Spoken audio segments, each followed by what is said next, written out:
We're starting to see bidding wars pop up across the Fraser Valley right now. And we're not talking small bidding wars, we're talking 36 offers in one case. The reason why this is happening right now is simply because inventory levels are low. You know, we're 23% below the 10-year average for January. And many of the listings that are out there are simply overpriced. So we have a cohort of buyers that were sidelined because of these interest rate hikes that are now starting to come out of the woodwork because they believe the bank isn't going to be hiking rates anymore.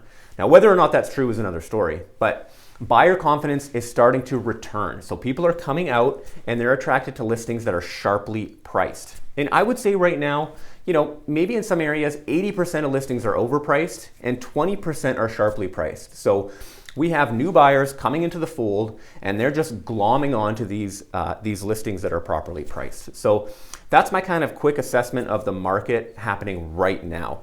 We can dive into the numbers a little bit.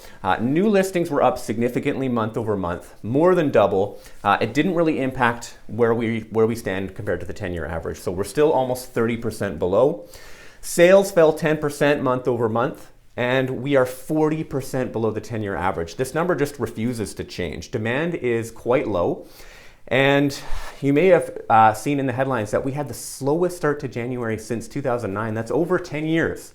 So we have this simultaneously very slow market, but bidding wars happening. So it's a bit of a strange kind of market dynamic at the moment, I would say. Inventory levels fell 3% month over month, and we're 23% below the 10-year average. So we're still in a supply crunch. Keep that in mind.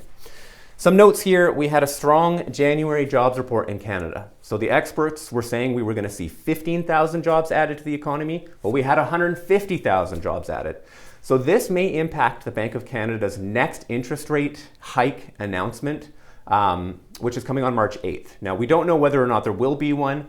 It seems like there probably won't.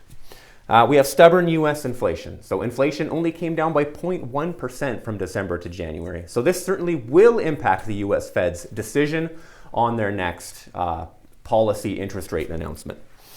Prices are still declining across all segments. Condos have basically started to bottom out, only declining by 0.2% month over month.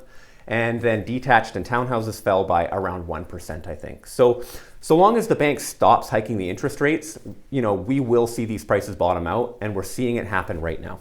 Anyways, thanks so much for watching. If you have any questions about this stuff that I've presented, please don't hesitate to reach out, and I hope you have a great rest of your week. Bye now.